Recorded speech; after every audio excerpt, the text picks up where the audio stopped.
Huwag kang magulat kung sa darating na panahon ay ikaw din ang paratangan ng rebelde.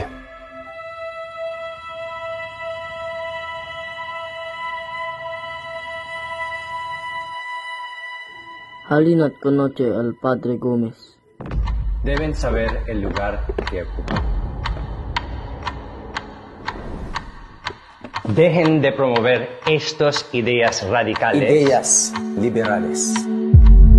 Anti-Espanyol. Padre, may mga nabalita akong nakarating tungkol sa mga pagmamalupit ng mga Espanyol sa ating mga kababayan. Kita ko ang mga ebidensya ng mga pagmamalupit. Hindi tayo pwedeng manahimik. Anti-Iglesia. Ang importante, gawin mo ang tama.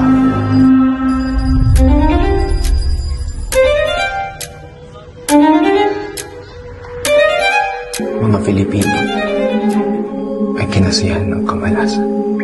Wala kaming kasalanan!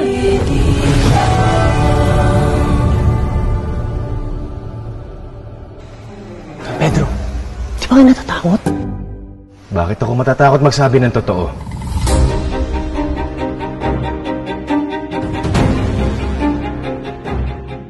Nunca en mi vida